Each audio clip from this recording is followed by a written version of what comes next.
Vanakkam. Now we are going to see under peer review, that is the review procedures for practice unit. So this is a very, very important thing because this is the base based on which every peer reviewer has to conduct the peer review. Is review procedures comprise of complaints and substantive procedures based on information and explanation obtained during the review. That is, it has to have, every practicing unit has to comply with the procedures and substantive procedures. So these two things have been given importance by the review procedures. And what's the methodology of arriving at the fair population?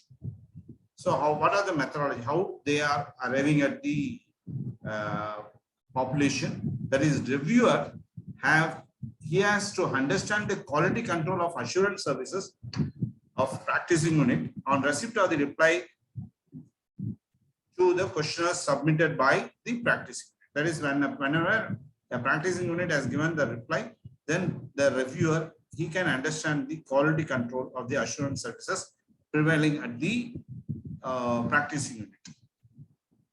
This methodology helps to understand whether the practicing unit has got exhaustive list of services provided and no services are omitted by the practicing unit intentionally for the reviewer to perform his functions.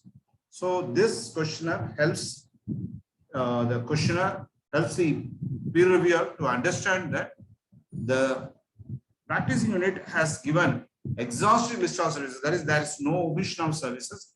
All services, all the information about all this list of services have been given by the practicing unit. And exhaustive list they can find from the UDIN. That is, whenever practicing unit has given any service, UDIN has to be taken.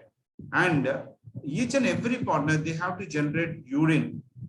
So based on that, the exhaustive list of services can be prepared by the reviewer. And in that UDIN portal, the the reviewer can also take the name of the client. So from UDIN, you can take the list. So this is also possible. So this helps the reviewer to know the procedures for arriving at the population selection at practicing unit. This is very, very simple. That the questionnaire should contain all the list of services, and for cross-checking, the reviewer can use the services of UDIN. From that, he can arrive at. And now the first procedure, review procedure, is offsite procedures. That is called as offsite procedure. So what the reviewer he has to follow, that is, peer review board, they have to send the questionnaire to the practicing unit. On receipt of the questionnaire, within 15 days, the peer review has to respond to the questionnaire sent by the peer review board, and the practicing unit has to answer all the questions, and the practicing unit has to attach the list of assurance services of the clients and send the same to the reviewer as well as to the peer review board. So based on that, offsite procedures, it's a starting point for the peer review. Then on receipt of the questionnaire, then the reviewer he can evaluate the response. And in case if the reviewer wants to ask any additional questions or additional information, he can ask the practicing unit to submit the same. And from the list of services sent, the reviewer selects the samples based on which he can do the peer review. And in case if the reviewer wants any additional document to be submitted, and even the reviewer can ask the practicing unit to submit a list of documents. So based on which he can start the review work. So offsite procedures do not provide specifications on procedures to be followed to collect sufficient and appropriate evidences such as formal, written, or oral inquiry and inspection of internal records, documents maintained in electronic forms. It do not specify specifically, it is not required, but in exhaustive manner they have to, that is, practice unit has to submit all the details. and compliance procedures and substantive procedures may be performed to obtain the necessary evidences. So it is the duty of the peer reviewer to ask the questions, to go and verify the questionnaire and to go and assess the quality of the services provided by the practicing unit. Thereby, he can do the verification. And now, on-site procedures. What's the reviewer he has to follow? So, first thing, on receipt of the questionnaire, he will form the quality of the services that have been provided by the practicing unit. Now, to start the meeting, he can ask for the initial meeting. Okay, I want to come and meet the practicing unit. So he will have a initial meeting with the practicing unit before starting the review work. And suppose in case if the reviewer wants any additional meeting, that can also be performed, but it depends on the size of the practicing unit. So at the time of visit by the reviewer or by the practicing unit has to submit all the necessary documents and submit all the necessary documents, and those documents should be kept ready for review by the reviewer. On-site review can also be conducted by the peer review, not only by the reviewer, it can also be conducted by the peer review board. Practicing unit has to give answers to the questions and attaches the list of assurance services specs. This is a normal thing because the question is being sent by practicing and peer review board, and practicing unit has to prepare the responses to the questionnaire, and they have to give all the answers to the question. And in case the reviewer wants, he can ask for any additional information, and from the information the reviewer can select the list of services, and based on which he can conduct the review work. Reviewer has to satisfy that he has obtained all the necessary information and all the evidences produced by practicing unit are sufficient to conduct the peer review. This is with reference to on-site procedures. And here the reviewer has to follow the thing. First thing, he has to ask for the audit program of the practicing unit. Post commencing the audit work, before commencing the review work, the reviewer has to ask for the audit program of the practicing unit, and he has to compare each and everything. And there's a big presentation is there with reference to audit program that we will discuss later. And the peer reviewer has to compare whether the practicing unit has conducted its services based on the audit program. And now the reviewer has to check the work of executive and audit in charge are done as per the time schedule on the audit program. So in the audit program, they say that this is a work schedule and this work has to be performed by this man, this officer, and this staff or this personnel, and this work has to be completed within the prescribed time. And the reviewer has to see whether the work has been completed with the specific time as mentioned in the audit program. And after completing all the work, you should have the final discussion with the partner of the practicing unit before coming to any conclusion. So they can get the audit program and see that whether audit program is being executed as planned and whether the audit program is being completed within the time or not. The reviewer has to see everything, and before coming to any conclusion, he has to take a final discussion with the partner of the practicing unit. Now, in what manner they can obtain the sufficient information or sufficient evidence? That is reviewer. That is by way of inspection. Whenever he goes for inspection, he can get all the records. That is peer reviewer on examination of documents and other records maintained by the practicing unit. Thereby, he can have the appropriate evidence. Then by way of inquiry. The inquiry may be done with the partners or by the sole proprietors or with other knowledgeable source. There also the peer reviewer can go and get the appropriate evidence. And by way of observation, witnessing a process is being performed by others. During the process of his review, he can observe that the practicing unit has got sufficient evidence to perform its act. So by way of inspection, by way of inquiry, and by way of observation, the peer reviewer can obtain sufficient appropriate evidences that are prevailing, that are available at the practicing unit. And peer review procedure is being divided into two parts. One is compliance procedures and substantive procedures. This compliance procedure is being divided into test, design, implementation of control, operating effective controls at the practicing unit, and substantive control procedures include compliance with the technical, professional, and ethical standards. We will discuss it in detail in later part of the presentation.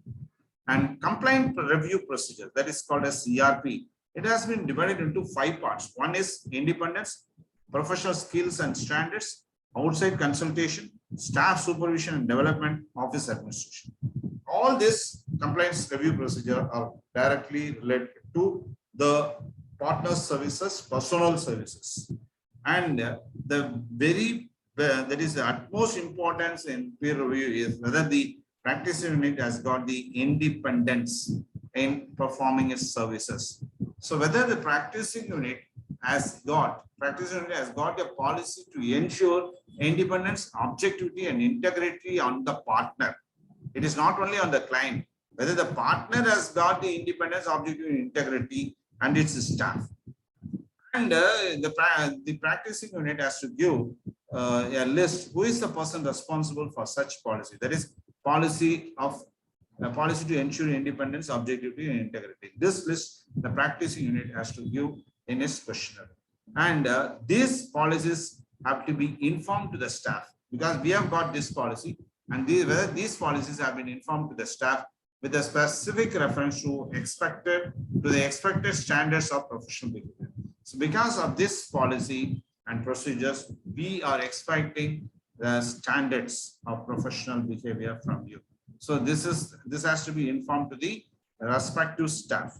And after that, after informing, then monetary complaints, whether the procedures and the policies have been properly monitored by the partners or the staff, and which leads to the independence. Then after monitoring, every periodical review has to be conducted on the policies and procedures with reference to independence. Then who is preparing the financial statement for clients? Sometimes the chartered accountant or practice unit, they themselves prepare the financial statements. If they prepare the financial statements, whether independence is there or not, that also has to be assessed by the reviewer. So the policy of ensuring independence, objectivity, and integrity is the base, and it has to be decided on the partner or the staff. And next one is professional standard, because all the partners or the staff, they have to maintain the professional standard based on the current and anticipated clients' business growth, impending retirements. Practice unit should have an established plan for personal needs at levels among the partners and staff. And practice unit, they should have the proper recruitment policy. That is also another important thing that which will lead to professional standards there. And practice unit has to inform personal policies and procedures to all the applicants and new personnel. Suppose if anyone has applied, and they can say that this is our standard. And if any new personnel has been appointed, and they have practice unit has to inform that this is the personal policies. And next thing, in order to give the professional standards or increase the professional standards, the partners and staff, they have been directed to attend CEP, Continued Education Program. So this is the duty of the practice unit to direct the partners and staff to attend CEP. And the practice unit has to make the availability of all the current and relevant professional literature to partners and staff. What is the latest thing that is there? And it is a duty of the practice unit, because partners are there, staff are there, and the current procedures, current materials have to be provided by the practicing unit. And the practicing unit has to conduct program for developing expertise in specialized areas and industries. So when you go through this, it is the responsibility of the practicing unit to educate the partners, to educate the staff to get the professional standards. Next one is outside consultation. Whether the unit has got outside consultation for any technical services. So what about the policy? And whether the outstanding outside consultation can be done for the internal or external source. That has to be clearly mentioned in the questionnaire. And this network can be also be built up with other accountants, solicitors, advocates, and technical consultants in industries in which the clients operate. Suppose if he is operating in sugar industry, then what are the technical thing? Whether the same details have been obtained from the specialist person or not. So all these details have also to be submitted by the practicing unit. That is whether the practicing unit has got the outside consultation to perform its services. And now staff supervision development. Staff has been appointed and who is going to supervise and what are the guidelines for the supervision of staff at each and every level, and what is the expectation performance of the staff, and to get the expected performance, what is the qualification that every staff has got. And to get this staff supervision, the practice unit has to get a system of, gathering and evaluating information on the performance of the personnel. So they have to gather all the details. What is the system? That has also to be clearly mentioned in the questionnaire. And practicing unit has to have periodicity counseling for its personnel on performance and career opportunities. So they have to practice. Again, once again, they say that it is a responsibility of the practicing unit to have the performance analyzed properly. And what is the career opportunities available to the personnel in case if they achieve the target, that is also to be explained by the practicing unit. All this they have to give in the questionnaire. Then practice unit to have a system of assigning audit to the appropriate personnel. That is, they are not supposed to attend the audit just like that. Say, practicing unit has to choose the appropriate personnel to conduct the audit. And in case if any special attention or special expert knowledge is required, they have to get the source and they have to appoint that person. And another instruction that practice unit has to give to the personnel is that, they have to maintain the working papers properly, because the working paper maintenance is a very, very important thing. Who has to maintain the working paper? What are the things the unit has to maintain, practice unit has to maintain the working papers? And they should have a standard forms. They should have standard forms to carry out the audit. And what is a checklist? And what is a questionnaire? That is, now peer review board, they are asking the questionnaire with practicing unit, but practicing unit has to prepare a questionnaire to get the information from the client. So based on the information available, submitted by the client to the auditors or practicing unit, the audit, that is audit can be conducted. So this is a very, very important thing, staff supervision and development. And now office administration, how to maintain the office. So does the practicing unit has established procedures for record retention, including security aspects.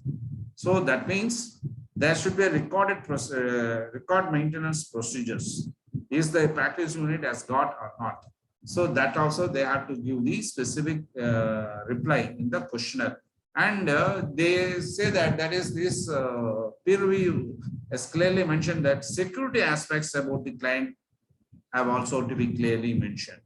And next one is the practice unit to have the records of the clients. What is whether the practice unit has got the record of the clients, which specifies the name, nature of engagements, date of commencement of audit, and date of audit, and what is the billing, everything they have to mention.